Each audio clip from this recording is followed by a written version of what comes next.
Good evening. Thank you all for coming.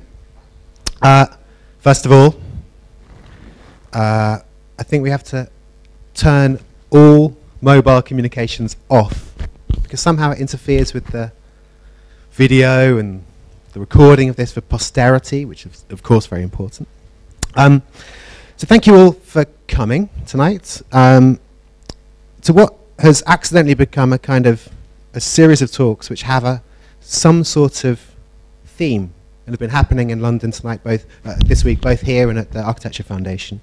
And some of you have been lucky, as I have, and Liza and a few others, to have had the full gatefold double album experience of Damon Rich here on Tuesday and at the AF last night. And tonight, I'm really delighted to say we're joined by Wouter Vanstiphout, who will be speaking, and also Michelle Provost from Crimson. Crimson, a short introduction, I suppose.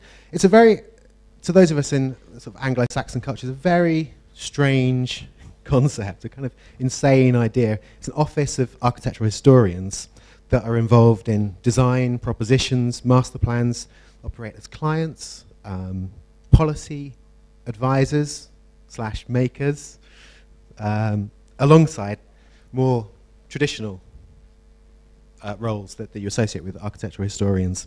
So maybe just as Damon and Cup have been explaining how they challenge the idea of what the site of architecture might be and how we might operate as architects as a discipline, Crimson offer a similar challenge to disciplinary boundaries.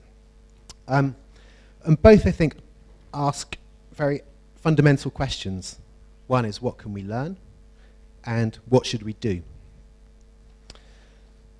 And I guess there's something about history, the way Crimson use it. It's not just stuff that happened. It's not just rearranging it and refining our understanding of it, but it becomes a kind of weapon that can cleave into the present or project into the future. And there's a way they describe their practice: design for the city, research it, write and lecture on it, and formulate policy on it, which is a kind of nice way of talking about this expanded idea of discipline. They've been described by critic Kieran Long as activist academics. Are you happy with that? Sure. Ish? I like the academics part. And as Crimson, they've published books whose content is as great as their titles. Mart Stam's Trousers, Too Blessed to be Depressed. I'm sure available downstairs at the AA bookshop. Of course, exhibited widely and engaged in a series of live projects as clients, ringleaders, or some description like that, I suppose. And forms of research, particularly into post-war new towns, which I guess we're going to be hearing some stories about tonight. So together with Michelle, Wouter was the director of Wimby, which is a long venture in Hoogvliet, which is a satellite town of Rotterdam, which I was lucky enough to be part of, contributing to the great Wimby vision / project. And you can read all about that in the big Wimby book. How you could even go there, I suppose. So Wouter is also the Netherlands' first professor of design and politics at the TU Delft, which is the chair funded by the Ministry of Housing, Spatial Planning and Environment, which, just as a fact, is a remarkable thing to think about in the UK, that the government might be funding a chair into architectural research. And it's a chair that you've kind of renamed Design as Politics, informally, I guess, which explores, researches and defines the boundaries, commonalities and tensions between the fields of politics and design. I guess that's enough for me. So please welcome Wouter Vanstiphout. Thanks, Sam. Hi, am I on? Well, I mean, technically. Sam's introduction has made it very difficult for me not to disappoint you, because I'm afraid that I remember I was here 10 years ago, and which was in the early phases of our office. It was even before we had started WIMBY, so it's more than 10 years ago. And at that time, the last time that I spoke here, we were really at the, we were really as an office of historians discovering this kind of glee that you have when you can actually do things, that you can actually make a difference. And I mean that in the most sentimental American style way, that it is really, that it was even worth it. It is such a strong feeling that it was even worth going through the absolute hell of bureaucracy, project development, finance, politics, etc. And of course, for architects, this trade-off between the hell of the real world and the fact that you can actually change something is something for you which is very normal, this Faustian bargain, with you as the main victim. So the past 10 years have actually been about really making a difference, actually realizing projects. Indeed, one with FAT, a large park in Hoogvliet that we realized with FAT, where we kind of, well, we did the silly work like finding money and then we could get this fantastic office that was also in another stage of their development than they are now, to get this thing built. But the stuff that I want to talk about, I mean, since then, we have done many different things. We have always kept this interest in doing things, but that is not what I want to talk about tonight. Other things that Michelle Provost, who's also here, also of Crimson, one of the things that she is very deeply involved in as a director of the New Towns Institute, the International New Towns Institute, based in Almere. Also an institute that is both interested in studying and in making, and with which my chair, the Design as Politics chair, we are now also collaborating in conferences in which some of you have spoken. The hand, by the way, in the logo will reappear during the talk. But the thing that I want to talk about today is actually the opposite of this feeling of glee that you can have when you are able to make something, this feeling of strangeness, that you step out of the world of academia, of history, and you step into the world of making. I'm not saying that this is a step back, but it's a step, maybe one step beyond that step, and it's a step in the direction of a problem that nearly makes it impossible for you to believe in anything that you do as an architect or as a planner or as a developer. It's a step into a region or a zone or a problematic of architecture that does not make your life simpler, that does not help you, that does not give you the confidence or the concepts to act upon tomorrow morning. I'm just preparing you, this is a kind of expectations management, that if I do everything well, you will step out of this room completely depressed. That is anything less than that would be a disappointment, an academic disappointment for me.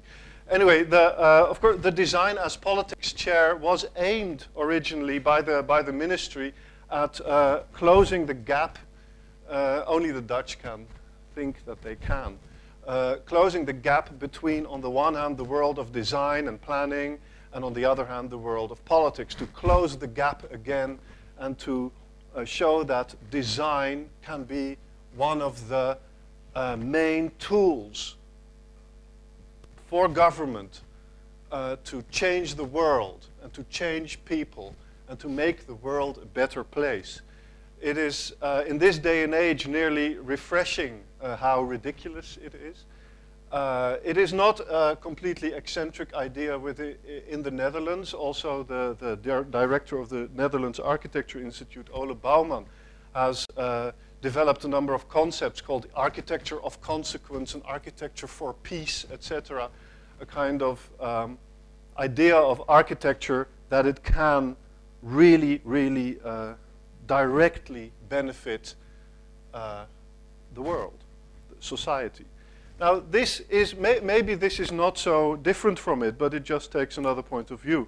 This series of lectures that I gave and the research has been done the past year. The lectures have been delivered the past half year. And so what I'm showing you is a kind of a work in progress. It's still all very raw, and it actually, as you see, it's called Blame the Architect. And it moves into this territory claimed by the Dutch government, claimed by Ole Bouwman, claimed, I hope, by all of you, that you as architects can have a relevant and a real and a planned effect on the world. And it moves into that same territory by saying that or by asking the question, can architecture also change the world for the worse? Can architecture be blamed for social problems? Because if you have the pretension that architecture can solve problems, then it is logical that architecture should also be able to cause problems. Anyway, why did this start? This whole lecture series started because of the fact that we were working in this environment of modernist planning.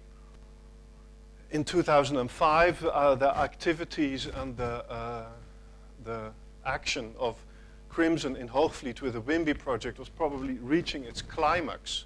Our political and financial and real building involvement was reaching its climax, so meaning that also all these things that we used as expectations, as dreams, as ideas, as theories, that we were now really, we were now beyond the point of no return. We were now really going to act on them. They were really going to happen. And exactly at that time, the fall of 2005, everybody was watching TV, like we are all now watching the riots in Egypt. We were watching a very, very different type of rioting going on in the French banlieue. And this event, or this series of events, this mega event, caused this research. Now, this is the ground zero of the rioting in France, where in October, late October 2005, 2 boys were chased by the police. They ran into an electricity building, were electrocuted. They lived in this area called Clichy-sous-Bois, in the high-rises, in the projects. And this death, accidental, who knows, caused the rioting that swept not just through the banlieue of Paris, but that swept through entire France. Here is a picture, for example, just 5 days later at Toulouse-le-Mirail in the south of France. First the riots spread from Clichy-sous-Bois to other high-rise suburbs around Paris. This is the skyline of Paris in the fall of 2005. This is the kind of zone where they all happened, because all these, most of these poor high-rise suburbs are in this area, and it starts to look like a kind of blob, sorry to use that word here, that eats Paris.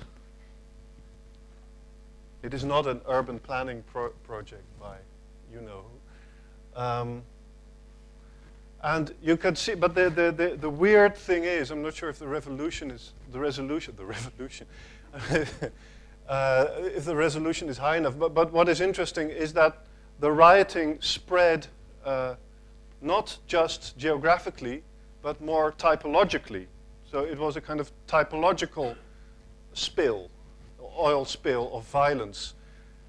there was an absolute and 100% consistency in the rioting, that it spread only from modernist high-rise suburbs built between the 50s and the 70s. It only happened in these areas, and nearly all those areas started burning. So there was an absolute 100%, you could not deny it, consistency between the architectural typology and the violence, and the burning and looting and fighting. And then it turned out that there was an absolute 100% consistency between the unemployment statistics, the ethnic statistics, the crime statistics, the poverty, the income levels, the education levels, and the typology. Absolute 100%. And this, of course, caused a huge, this is an updated version of the psychogeographic map of the Situationists. And then not just Paris. So you could not even reduce it to, well, this city has a tradition of such and such and a history of this and this. No, it was in all, it did not matter where these high-rises were, they burned. Each morning for more than 10 days, this is what these areas looked like. The funny thing is, in the morning until late afternoon, life just went on. The markets were still set up, and the women and the children, they were out on the streets and buying stuff, etc. The boys who had done the burning and the looting were then still asleep. In the late afternoon, the markets were closed down again. The boys come out again, start burning and looting and fighting the police. So it was a really, really strange idea that this was a war zone for half a day, every day, for 10 days. Now this outrage, this enormous conflagration immediately led, and you have to imagine, this was also in 2005, so the Iraq war was at its height or at its depth. So this idea of Muslim suburbs burning up in Europe became a reason for even more international attention than they otherwise would have had. But the funny thing was that you would think that then they would blame everything on Islam. They didn't. They blamed everything on architecture, which is refreshing for a change.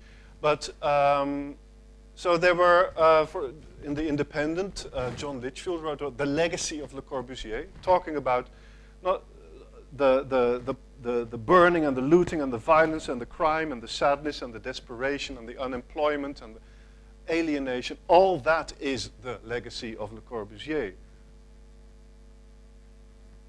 Christopher Caldwell, The Revolting High-Rises, very clever pun. He, in the New York Times, wrote exactly about the same thing.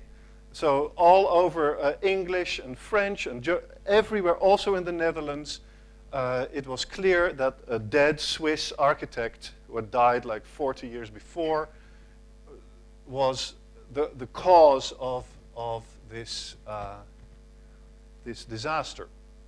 Now, the interesting thing is then that, of course, the modern architectural community immediately washed its hands of it and said, no, sorry, nothing to do with this. It has to do with unemployment and neocolonialism and rap music, and but nothing to do with architecture. Nothing. Sorry, no, don't point at us. Sorry, it's nothing to do with us.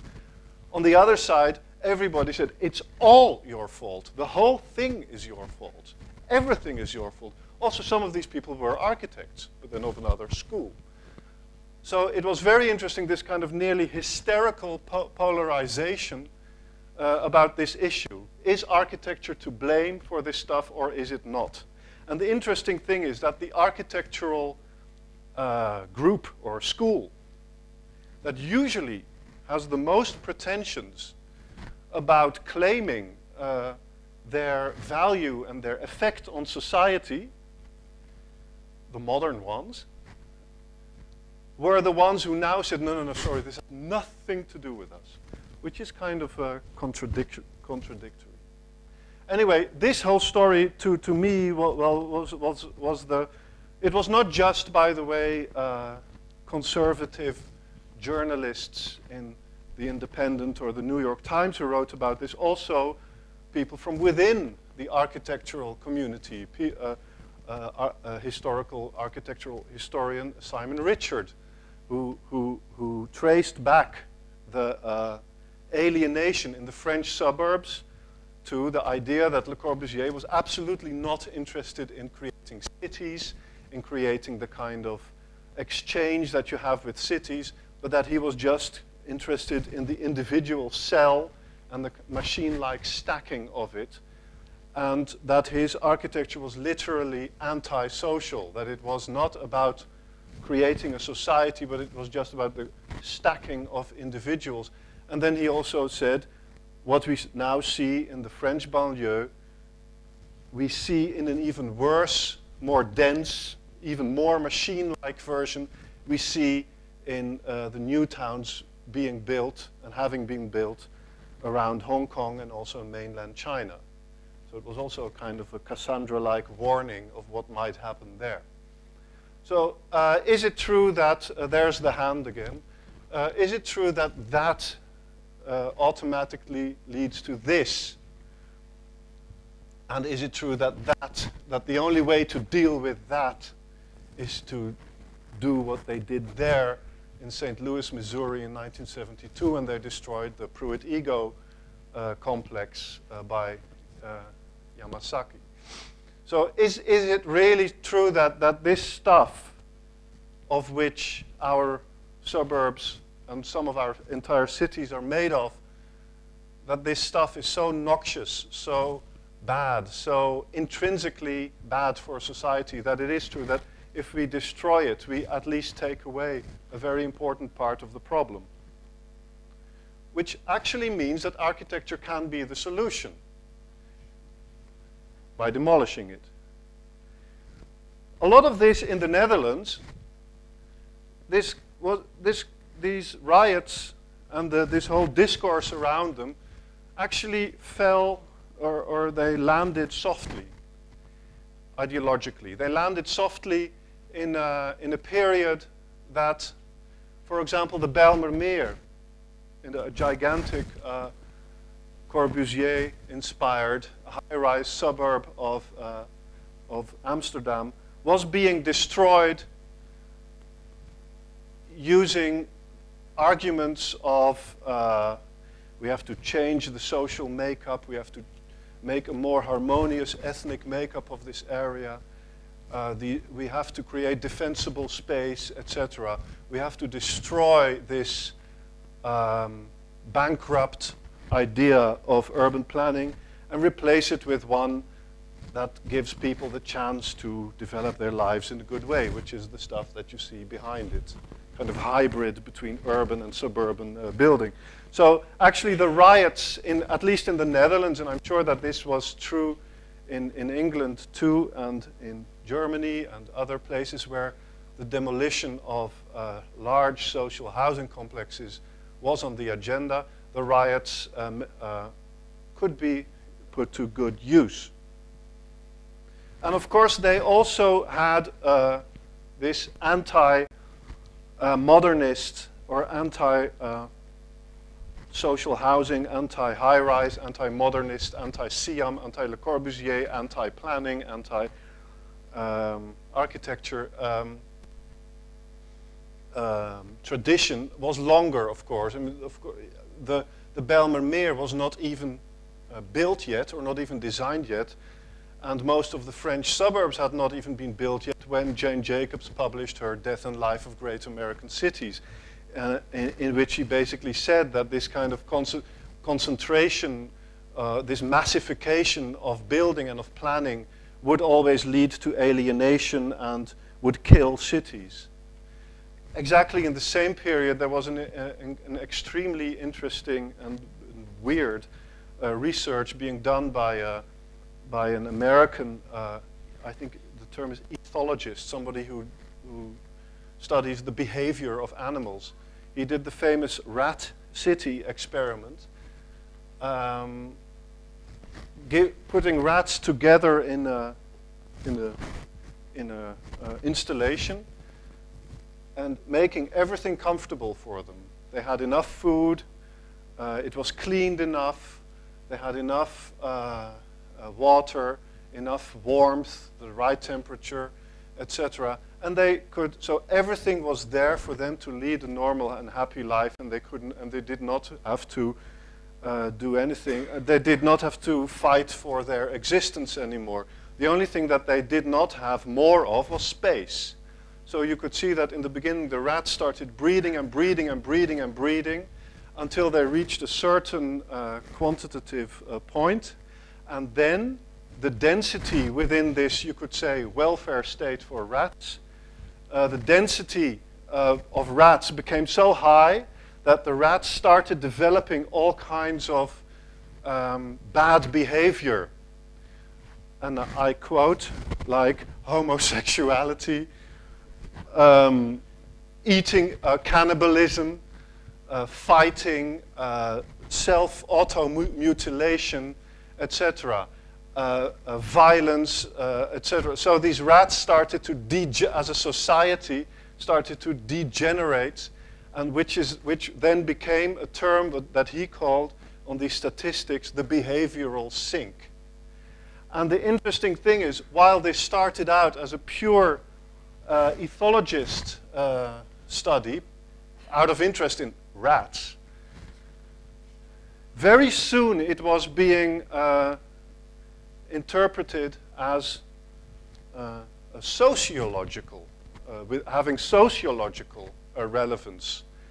And very soon, other people who were aware of the research started to interpret sociological events and phenomena using this model.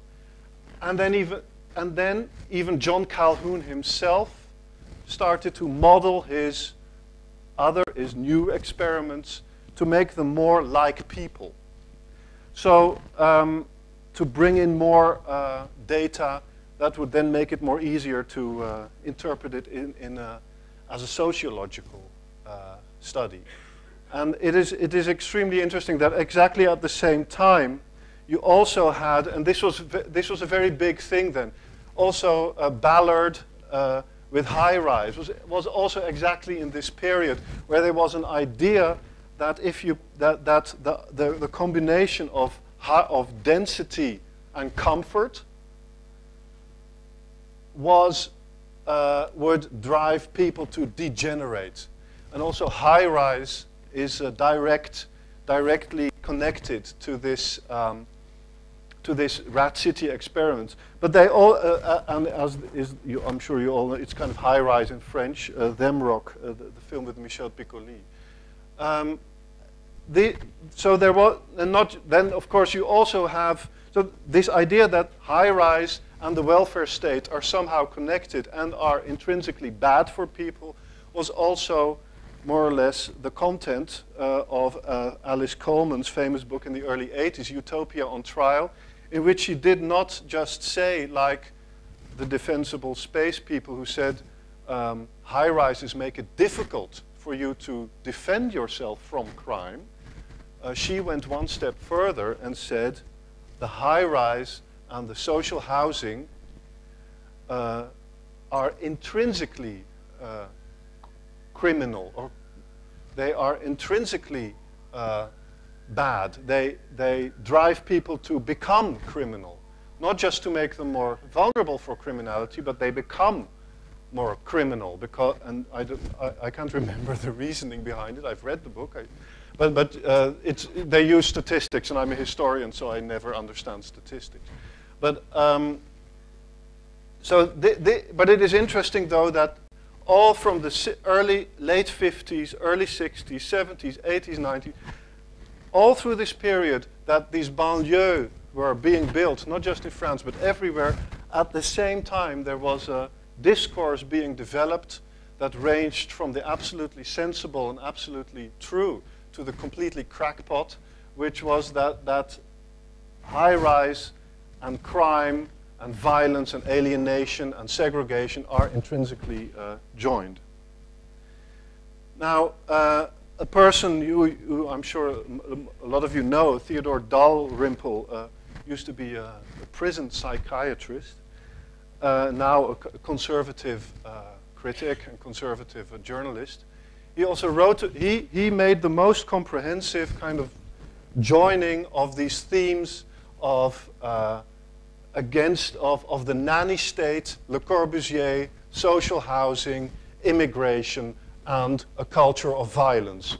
He wrapped it all up together in a number of articles, and he used the riots in France as his, the anvil for him to beat on. And he called it literally the barbarians at the gates of Paris, which is in a grim way nearly funny, the way that he, the Islamic hordes coming into the Christian West from the outskirts of the cities. So as you can see, these riots and also the architecture itself became part of an incredibly controversial, incredibly tough discourse and debate. If you move it back to the streets, if you look at how was it being felt or lived on the streets, you can see that there was a kind of this little guy here, Nicolas Sarkozy, who was then the Minister of the Interior in a cabinet that was completely paralyzed. They did not know, they had no idea how to react to this upheaval. He was the one who immediately he felt the tone, as they say. He knew to strike the right tone, because he said these boys, these rioters, they're just scum, racaille. And he used this word, and he completely stood shoulder to shoulder, literally, with the police and with the normal French people.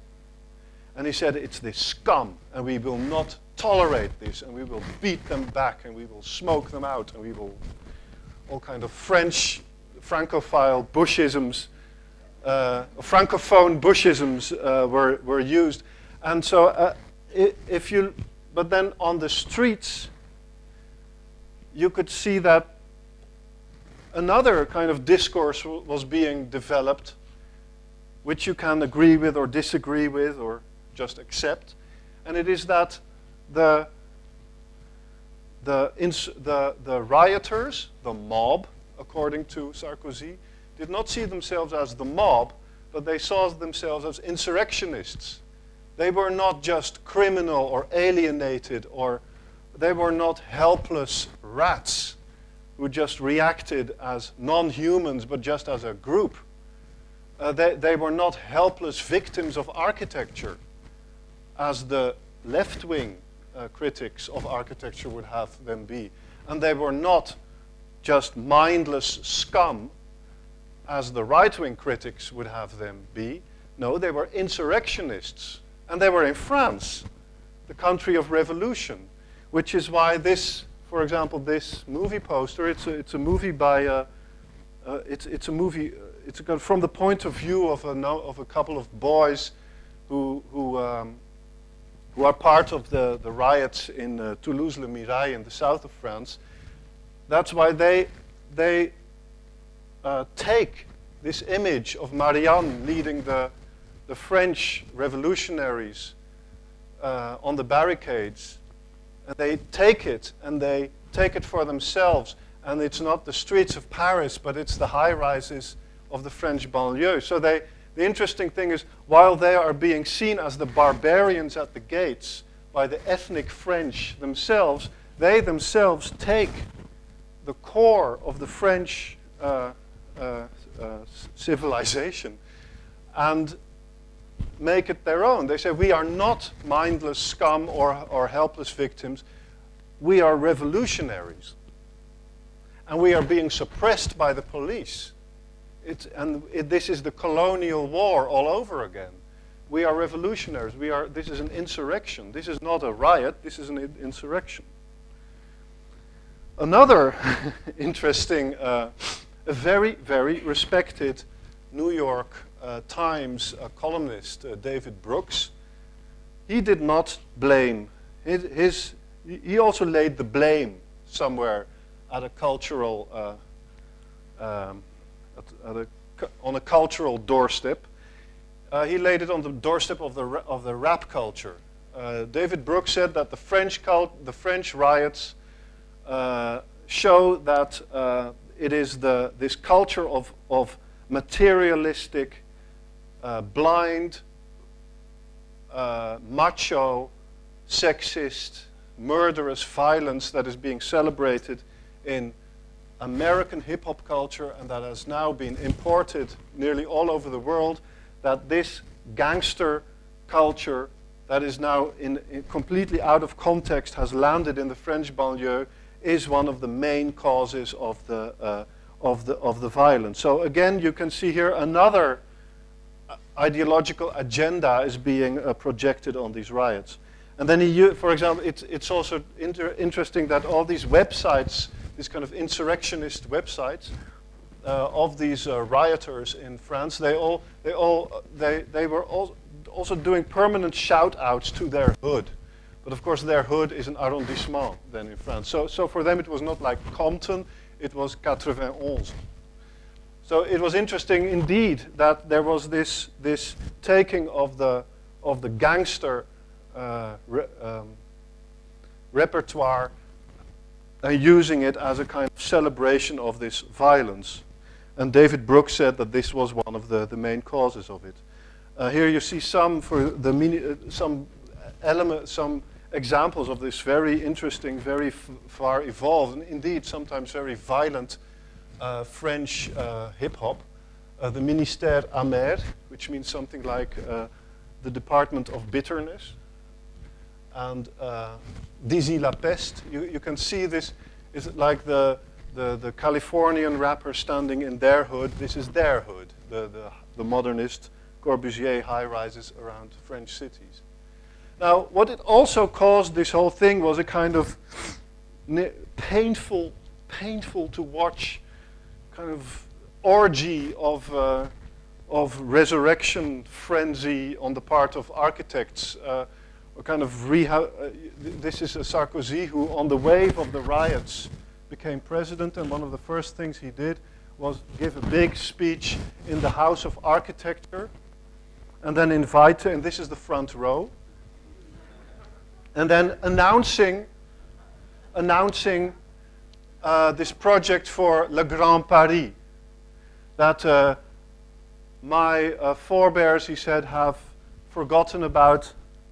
They have forgotten how the glory of French urban culture, the glory of French urban architecture, we as France, we have to retake our cities, take our cities back, and architecture will be a central role in this.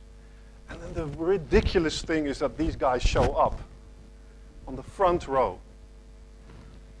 And then they get plied with this absolutely shameful, how do you say, praising of architecture in a political, in a purely political and context. And the interesting thing is, however, that some of them are smarter than others.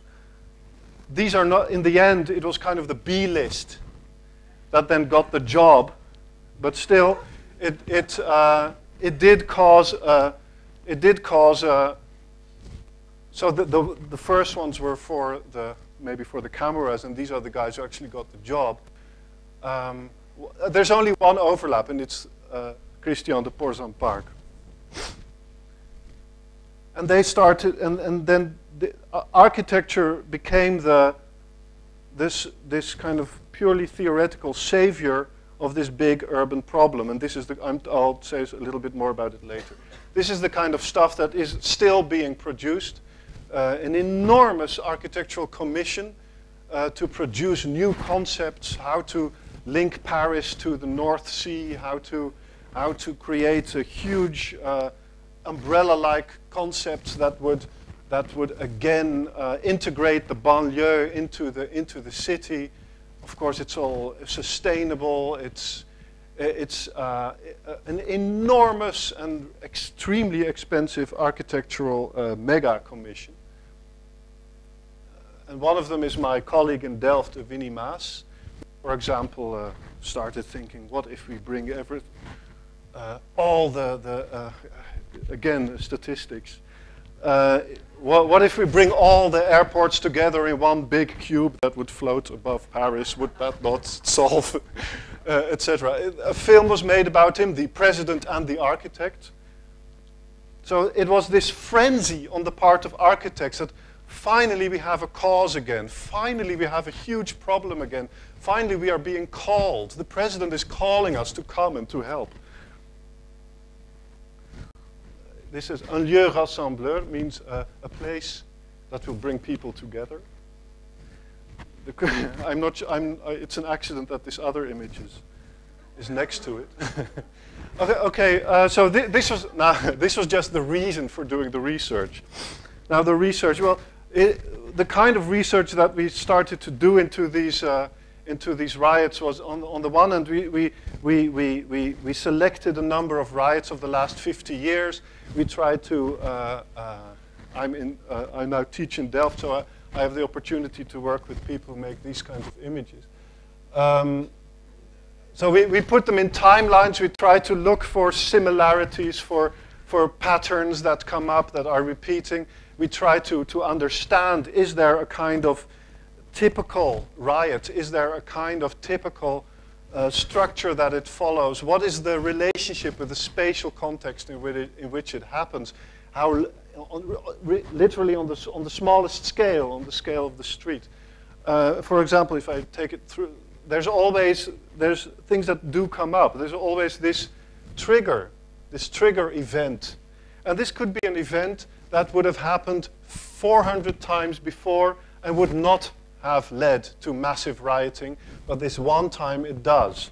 And this triggering event is usually an event of police brutality or police kind of overbearing presence of the police even, and that it accidentally falls in a period that the heat is very high, the tensions are very high, that the cameras are there, that somehow there are some elements that make an in itself tiny event blow up in a big way. In Detroit, 1967, for example, it was an illegal bar where, without a license, where there was a party. And this bar was being raided by the police every couple of months. And now they raided this bar again, because there were people there drinking and making music. But now there were not the usual like 10 or 12 people there. There were 80 people there because they were celebrating the homecoming of a black Vietnam veteran. So then they were with 80 and they were drunk and they were feisty because with their Vietnam vet had come back, and they did not take it any longer and they started fighting back against the police. They did not accept the raid. They didn't want to go in the police cars. And then the people around the neighborhood on this little street in Detroit, it's called a blind pig, actually, these illegal bars. They also started to come out.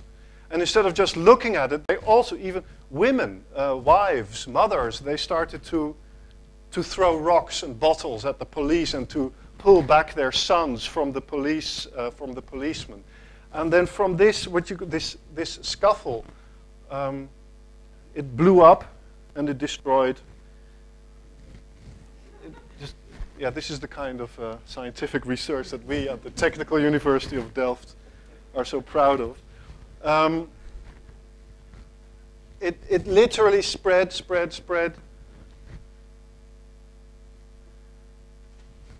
The houses were being set on fire. There were even snipers. The whole thing blew up in a completely unexpected and completely hysterical and completely violent way.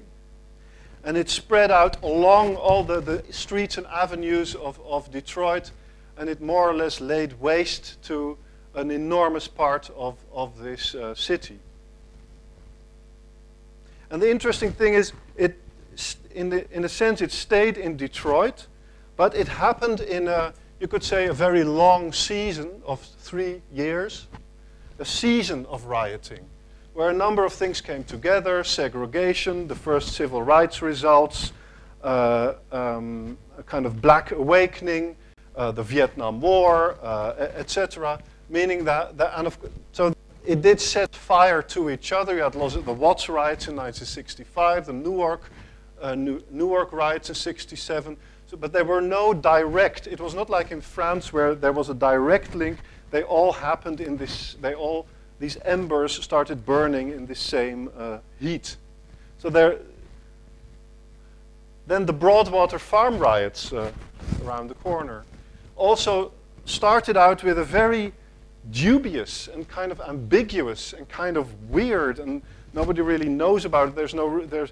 Everybody knows about it, but from a very specific political point of view, that a woman died during a police raid where the police were looking for her son. And this did not even happen inside the area where the rioting began.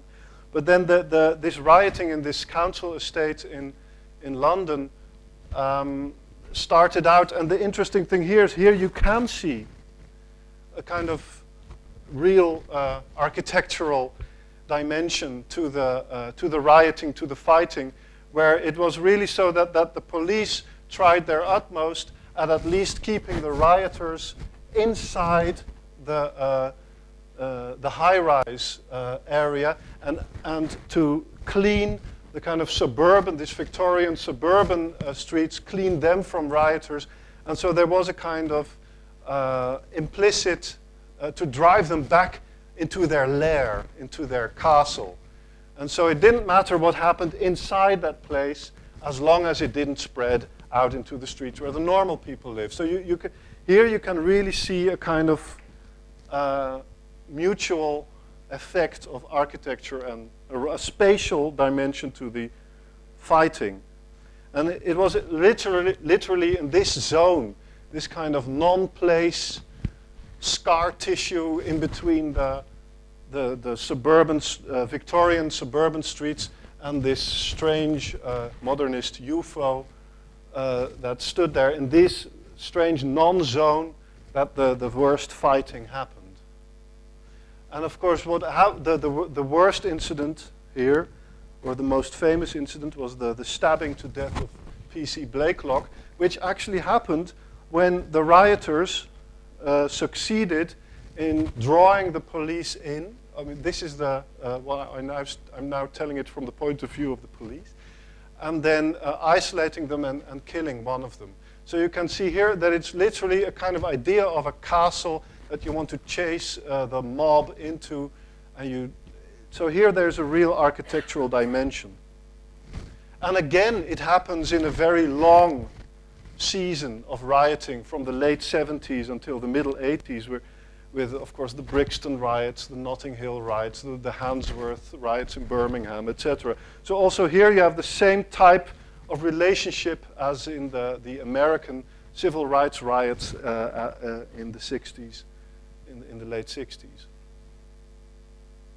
Now, the third riot that we studied, the Los Angeles riots, are interesting because the media played such a strange role in them. It all the incident here was an incident that happened a year before the riots. It was the beating on video, on private video recording of the beating of Rodney King.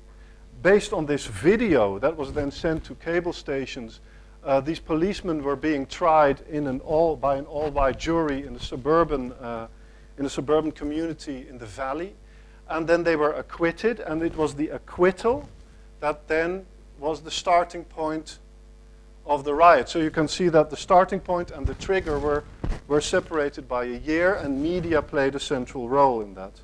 And then what you also, well, this is what it looked like.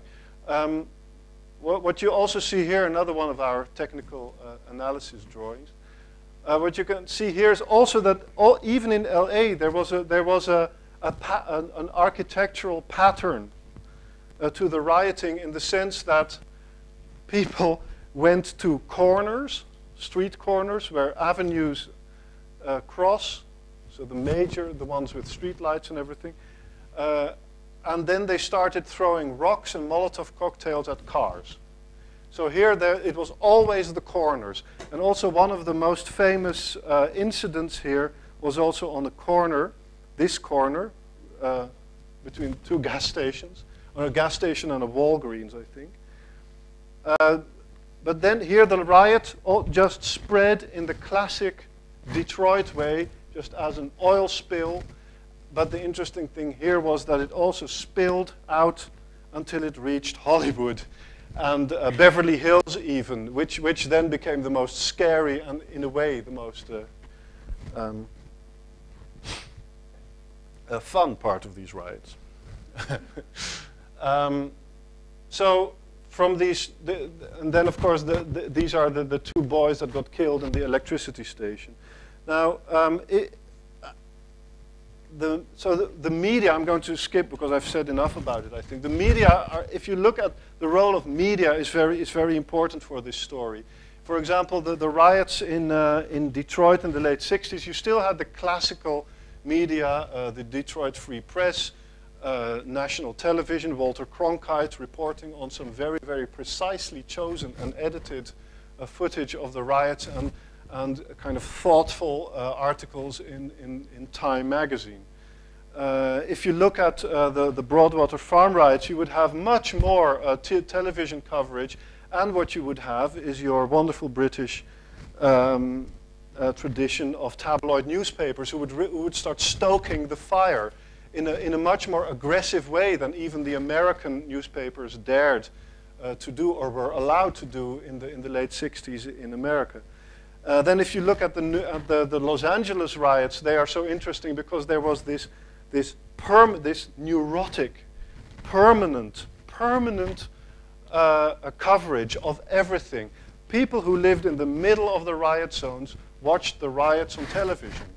And they watched themselves. It was literally so that people started, boys, they ran out and they set fire to a Korean store, ran back into the house and watched themselves doing it on television and filmed that. So there was this kind of collective media masturbation thing going on that really was you could say that really was a very important part of the fuel of the riots. This, for example, is a montage of different camera angles from helicopters of this crossing, this street corner that we have been studying very specifically, where one of the most famous incidents happened, where a white guy driving a truck with sound tried to go around the blockade on this street. And then the rioters managed to block the truck. They dragged him out and started throwing pieces of concrete and stones on his head. And he was there completely helpless, being stoned to death by this mob. And then another guy living around the corner saw this on television, ran out, and this was a black guy, and managed to ward off these attackers and saved this guy's life. So everything that happened during these riots was somehow happened in this kind of combination of media reality and reality. Permanent, but it also, the media coverage also more or less gave the motivations for attacks. It became a kind of competition. And then the French riots, the media was used in a less orgiastic, less hysterical way, but in a much more smart and precise and strategic way. all the footage being organized by Nicolas Sarkozy, who was just the Minister of the Interior back then, always letting himself be photographed shoulder to shoulder with policemen, giving these very stern warnings of the scum, we will protect you from them. But also the stoking, or the attempt at stoking of the fire by the international news, like the CNN, which places Toulouse somewhere in Switzerland.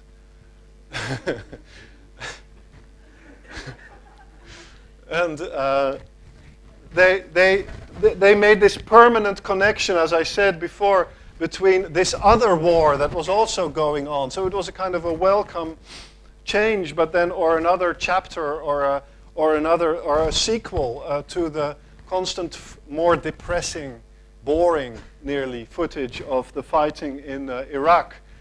But they permanently brought it, as you can see here. I'm not sure how orchestrated that is. The newsreel talks about people being killed in Baghdad, and then you can see the Muslim hordes fighting the forces of freedom and democracy in France. So here also the international media, which was absolutely an irrelevant thing in Los Angeles, played a very important role. But what is even more interesting in France is that finally,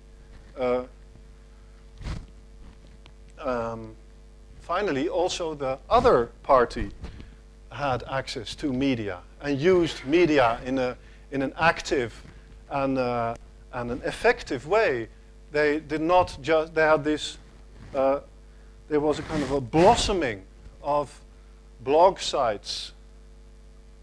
I'm not sure if you called them that in 2005, but of websites coming up talking about, that said, tonight we're going to do this there, tonight we're going to do this there, we're gathering here, we're gathering there, and they put images of, a kind of mix of images of rap videos, but also images of themselves fighting with the police, etc. So these websites, they organized, they celebrated, they also protected each other when they knew that there was a large force somewhere, that they said don't go there.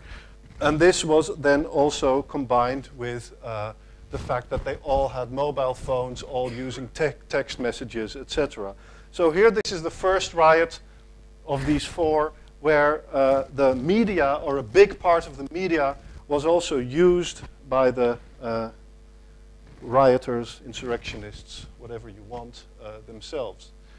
What is the relationship with planning? Detroit. Detroit was a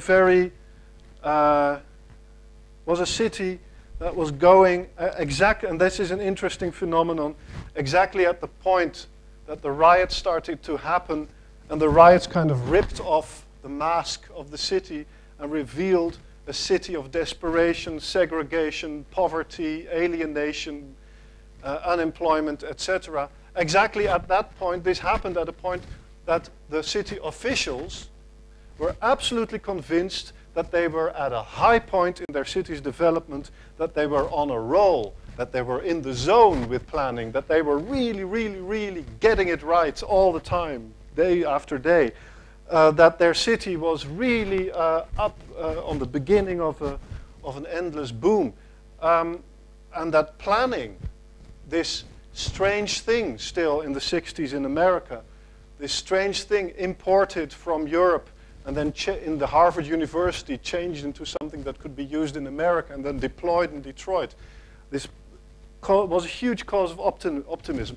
This is a still from a film called Detroit City on the Move, made literally a couple of months before the riots happened.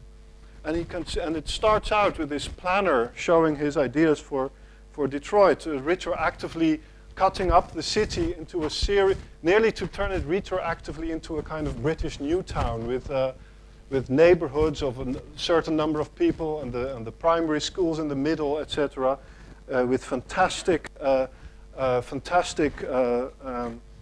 new high-rise complexes like Lafayette Park by Mies van der Rohe, for which also served as a way to clean out all these slums that were unfit for people to live in.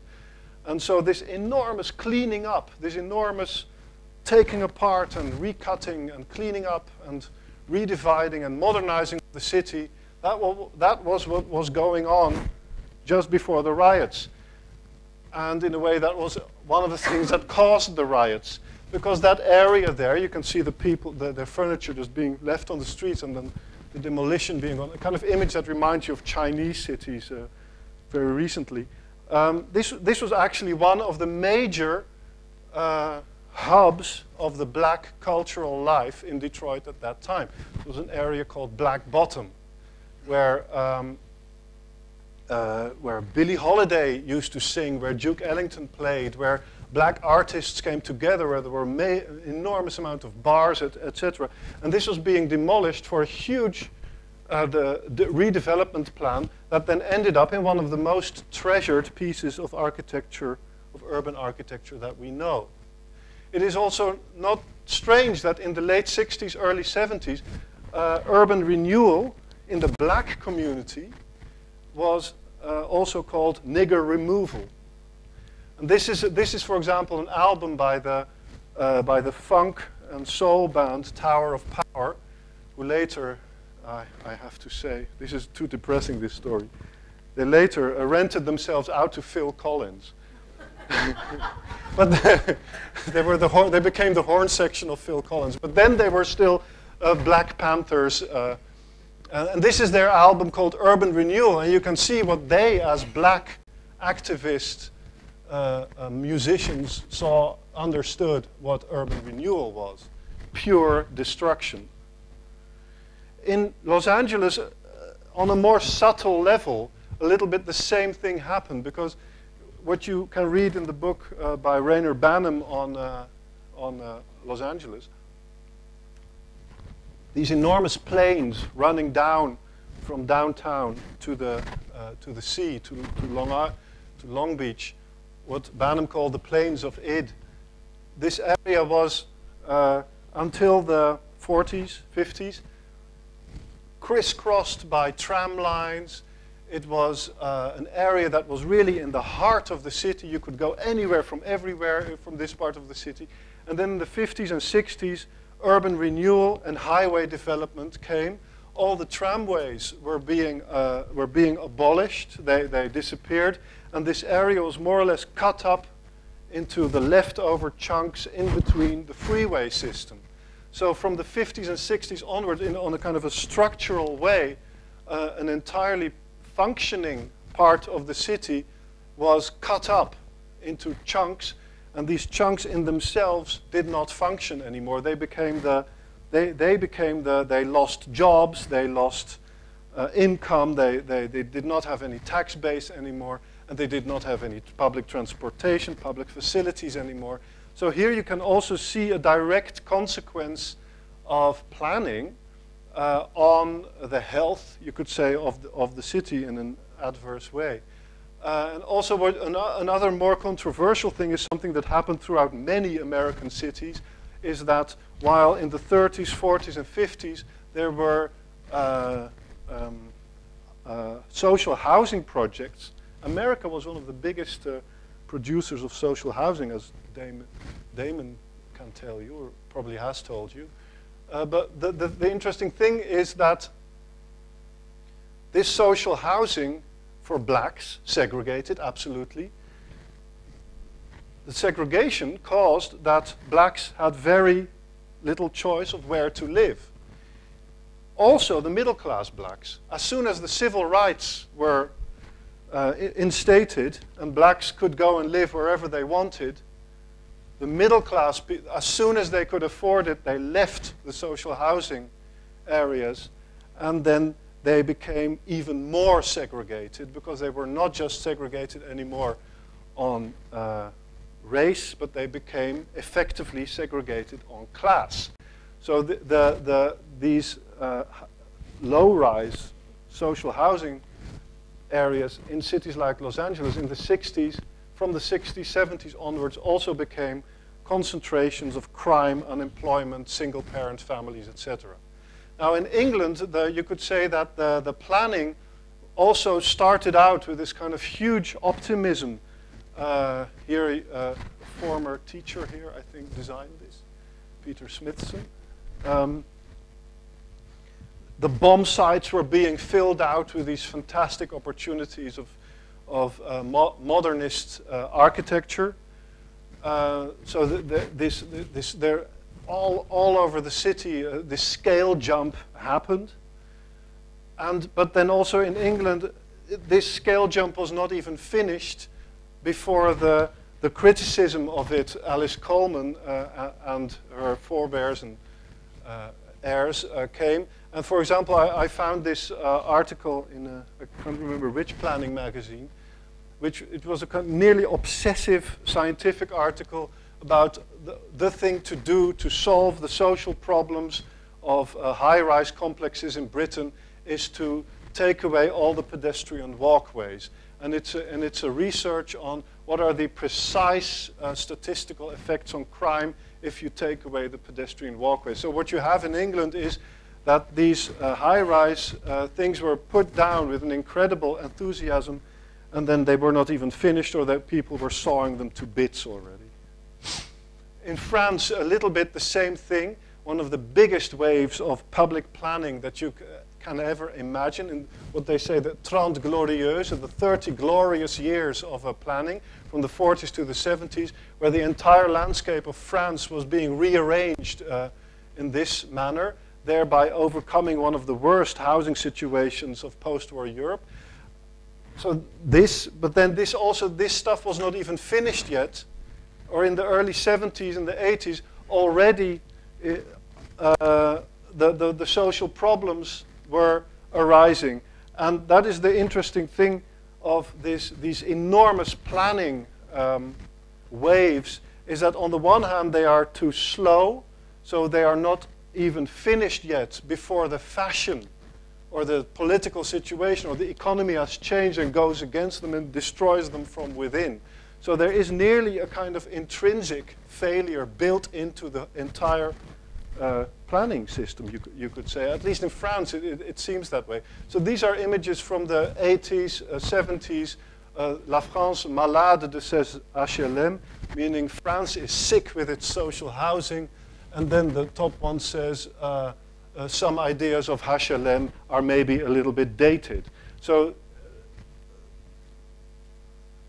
what happened from the 80s, 90s onward is that all these social housing areas that produced all these problems also produced an enormous effort, or provoked an enormous effort to help these problems.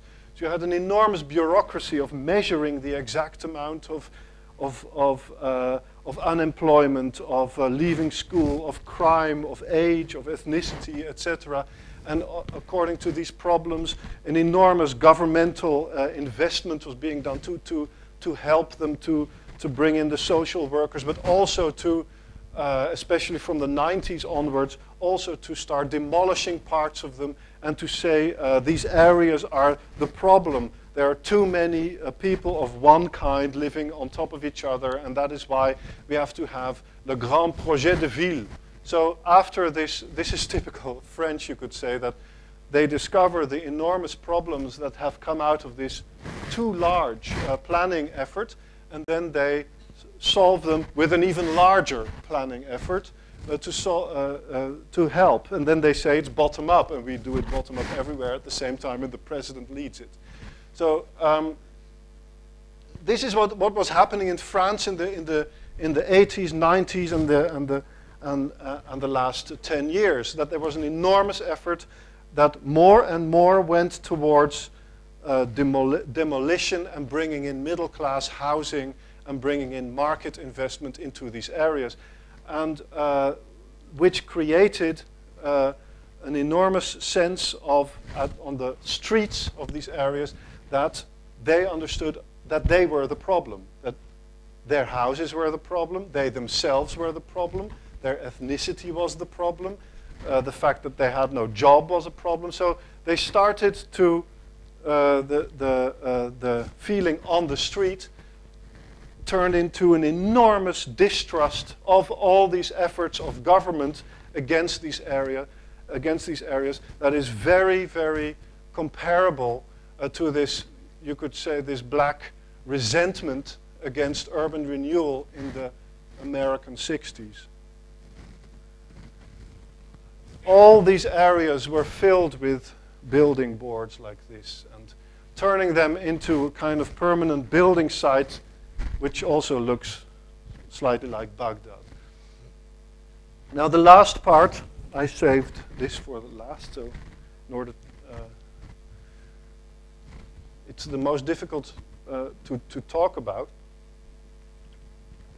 The role of pop culture, because you remember that David Brooks had said that there's a real effect of gangster rap, of this culture of violence, of this import of Americanism into the French banlieue, causing a kind of a violence and a kind of nihilism that was very damaging. So we have to look more closely at that. And if you look, for example, Detroit is, well, one of the big hubs of pop culture, of course. Motown Records started there in 1959. One of the big hits, one of the big Motown hits at that time was Dancing in the Streets by Martha and the Vandellas in 1967. And the interesting thing of Motown was when Berry Gordy started out Motown in Little House in 59, the idea was to fuse black music and to shape it in such a way that it would become palatable to white suburban audiences. Because he saw how before that people like Pat Boone were singing cover versions of Little Richard songs and then earning more money than Little Richard with it. So Elvis Presley, the same thing. So this idea of kind of not just cleaning up, but kind of smoothening black soul and funk music and blues music, and also to do that in a way that was directly inspired, Berry Gordy always said, by his period that he worked on the construction line, on the assembly line in the Ford factories in Detroit, was that you could actually, if you separate things like wardrobe, songwriting, arranging, choreography, etc., you could shape perfect artists and you could shape perfect oeuvres. And one of them, for example, was Martha and the Vandellas, Dancing in the Street.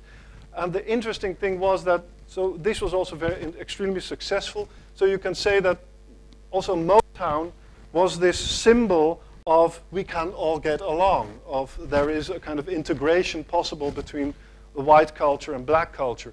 But when Dancing in the Streets became a hit and the riots happened, Dancing in the Streets became the kind of anthem and the kind of euphemism for rioting on the streets.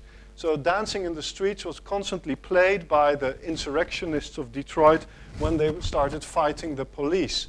So and it's interesting that this happened with this same material. And what you can also see is this change from the middle 60s, I think this image is 66, and then it's 69, the same singer, Marvin Gaye. Not just the Detroit riots, but also the killing of Martin Luther King, the killing of Bobby Kennedy, other riots. They completely changed not just Motown, but with Motown it's the most dramatic, and with Marvin Gaye the most beautiful, this transformation of somebody who looks like a lawyer. It goes from Mad Men to a blaxploitation film in the space of 2 or 3 years.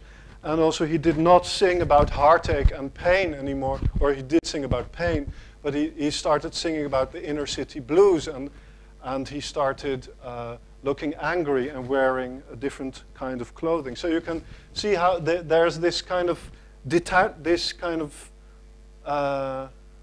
dissolving of this integration idea into another charisma of black music.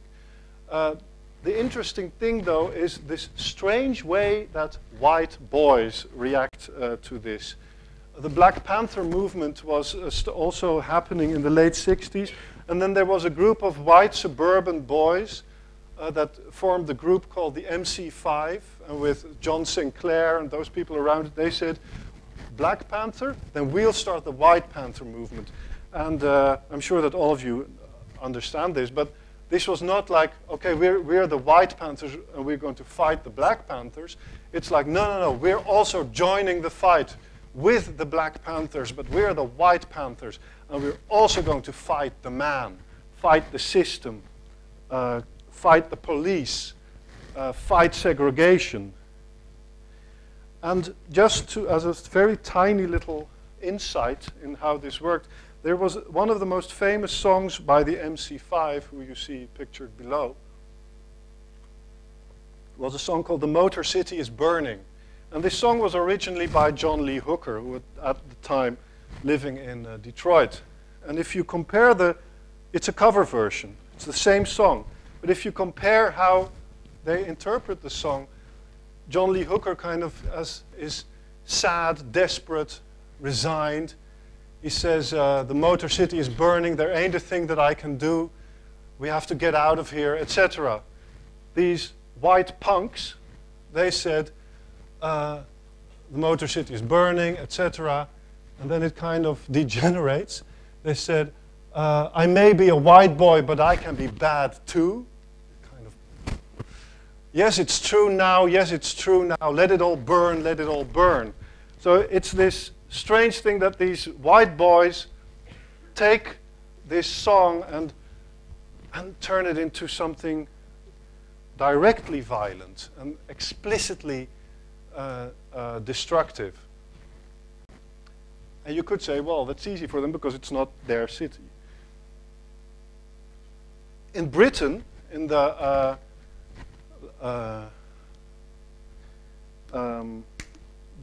late 70s, after the Notting Hill riots and the Brixton riots, of course the Clash's White Riot, we want a riot of our own, is more or less the same type of reaction to these black rioters of Notting Hill as the ones by MC5 to the black rioters in the 60s. And they also, but the Clash, there was a little bit more subtlety, a little bit more art, a little bit more intelligence maybe. You can see that they deliberately take up also, they were also graphically extremely interested in the kind of reggae albums that were coming out, and also in the images. There is, of course, the playing with, we are also white boys and we can be bad too and we can also be victims. But you can see this same type of punkification of black anger. Here you have the Clash playing in the late 70s with footage of the Notting Hill riots being projected behind them. But one of the most poetic and also strange pop culture images of this era is the Handsworth Revolution album cover by Steel Pulse, in which you can see images of broken down high-rises, burnt cars, so kind of a city, a western city suburb after a riot. And then the palm trees and tropical vegetation growing over the riots, as if this whole idea of Rastafarianism, of leaving Babylon and going back to the homeland can happen inside Babylon, that the Western city can be, that the rioting is not just destructive, the rioting is like just breaking everything up so that a kind of natural state can come back, a kind of pure so there's a kind of, what I want to suggest is that there's a kind of pastoral element to burning cars. Niggers with an Attitude of Los Angeles. The Los Angeles pop culture story, I have to say, I mean, the music is sometimes beautiful, but it's to me, it's an absolutely depressing story sometimes. Here you can see Niggers with an Attitude, and their first album, straight out of Compton, the calling out of the neighborhoods, and you can see the same guys on a painting, a graffiti painting, immediately after the riots, and they have the police officer Gates by the throat, and they have set fire to Beverly Hills. So, I mean, that's all still very nice. But what you have to understand also is that the desperation, the violence of these black ghettos in the 70s, 80s, and 90s was so deep and so hopeless and so not, there was so non-redemptive. This is, for example, if you looked at the maps, the statistical maps of Detroit, you would see that there would be these enormous areas that's where the blacks would live. But then other research into the gangs revealed that all these neighborhoods, they were divided in Crips and Bloods. And they were permanently fighting each other, permanently killing each other, permanently fighting each other for the right to sell drugs, etc. So behind this seemingly, that's where the black people live, and they're fighting us now. That's how it looked, more or less, in the Watts Riots in the 60s. There was a much deeper complexity than that going on. And another complexity, of course, was that in these black neighborhoods, be they blue or red, the stores were nearly always owned by Korean people. And so a lot of the rioting was of Latinos and blacks, not against the police, but against their own Korean store owners. So there was a kind of really depressing, maybe something comparable with how Mubarak has succeeded in turning Egyptians against each other instead of against him. But I'm not sure who the Mubarak was here. That there was a kind of self-destructive force going on in these areas. But of course, pop culture in this city has always been about imagining its own destruction. This is one of the only cities that has made a major industry out of imagining its own destruction. This is, for example, the John Carpenter film Escape from LA, where they joined together the two biggest paranoias of Mike Davis, the one for the earthquakes and the other for crime, and that through an earthquake, Los Angeles has drifted away from the mainland and then gets turned into one big prison. So it's also, this city has this kind of strange hobby or fascination with imagining and selling to the world images of its own destruction. Also, immediately after the riots themselves also gave rise to an enormous growth of, this is Grand Theft Auto, and then one in which you could replay gang warfare between the Crips and the Bloods. And here you see the Watts Towers. So this whole violence is so ingrained in the media DNA of this city. But then this is where I want to nearly end. In France, you can see, because France is where what provoked the ire of David Brooks, that it was such a stupid transplantation of American rap music. The interesting thing is, maybe it was, but it wasn't just that. There was a whole kind of hotbed beneath this culture of, for example, this group, the Zebda, they come from the south of France. They combine Rai music, gypsy music, reggae music, punk music, and they come from the banlieue, and they imagine in this image that so maybe the high-rises of the French cities could turn into this, that they would really take them over. So this is, of course, the Kowloon walled city, that the high-rises of France, that if they could really take them back and they would really own them, then this would be their castle. Of course, all the video clips, they nearly celebrate the fact that they alone are able to survive in this concrete world. But another thing is, on these websites that fueled or organized the riots, you can see something else that is very interesting. This is a banlieue, a riot website, and this image they put on it is an image of the Watts Riots in 1965. So you can see this strange sense of history, of building their own history. Also many, many clips of the battles of Algiers. there's a strange intelligence and a strange kind of construction going on in these websites of their own history and their own ideology and their own aesthetics as rioters. And one of the highlights of that, I'm sure you must have seen this film, La Haine, a middle 90s film, so it's 10 years before the big riots of 2005.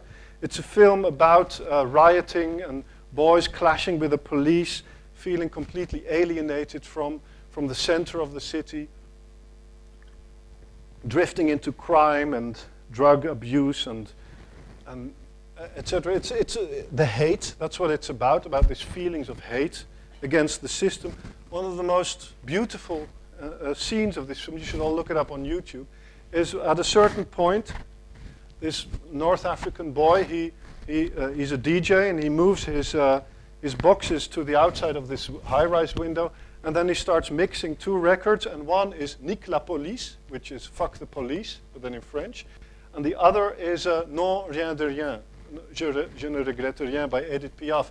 And he mixes it together, and then it kind of floats over these French high-rises. It's extremely beautiful because you can see this kind of struggle. Of course, it's literal. I do not regret anything. Fuck the police. I do not regret anything. But at the same time, there's a kind of sadness and a kind of melancholia in it of wanting to be part of, trying to absorb this French culture. Now, very, very fast, I thought I was finished actually with this clip, and I thought I can't leave them with Edith Piaf. I mean, I'm at the AA.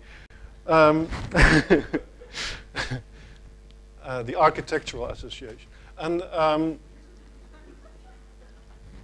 otherwise it would have been less problematic maybe. But, so I tried to feature. So how in God's name can we bring this back to a sense that architecture could matter, or architecture has a place in this, or that architecture is a thing that you can be proud of or you can practice. Now, I know it's not much, but at least let me, you can see, you could interpret architecture in the aftermath of these riots in these 4 different cities as a series of coping strategies. For example, how do you cope with this in Detroit? The city going from that before the riots to that like in the decades after the riots, completely emptied out, completely gutted, completely green. So how do you cope with this? What does architecture or something like architecture do? And you see a kind of double movement. On the one hand, you have now a big mayor, Dave Bing, used to be an American football legend and a civil rights hero. He says, okay, we're going to redo the whole thing. We're going to plan and we're going to concentrate the housing that is there. We're going to concentrate it, the schools that are there. We're going to mega plan our way out of this situation. At the same time, you have a kind of bottom up. It's now more or less a big theme park for urban farming. Urban farming is a big thing in Detroit. These two things, you would say, well, that fits perfectly into that. It doesn't, because that is really following the classic planning modes of zoning laws, etc. And this is also very ideologically informed, the urban farming. Young white boys with dreadlocks come from all over the United States to practice urban farming here. And so it's very ideologically bottom-up anti-planning. But at least you can see here a city trying to cope with its own situation. In the Broadwater Farm was interesting because Broadwater Farm had seen such an incredible investment of public measures to stop crime that has become one of the safest areas of London. And then, of course, but again, what you can see is also, I don't know why, but it reminds me of Steel Pulse. Also, it's done by a Rastafarian artist who painted this fantastic tropical waterfall on the blind edge of one of these areas. So here you can say that the coping strategy is at least let us kind of make this one area that has gone through such a trauma, at least, it doesn't matter if it costs like £100,000 per inhabitant, but at least let's make it into a good place. And of course, there's something symbolic and therapeutic about it. And then on the other hand, what is a very strange thing is that on Crime Watch, more than 25 years later, the riots are being reconstructed live. They have built parts of the pedestrian walkways, etc., by Crime Watch, because they still do not know exactly who killed P.C. Blakelock in 1985. So it's an interesting way in how in this city the trauma of Broadwater Farm is still being dealt with. In Los Angeles, the first thing they tried to do to overcome the trauma is to bring in a Tsar.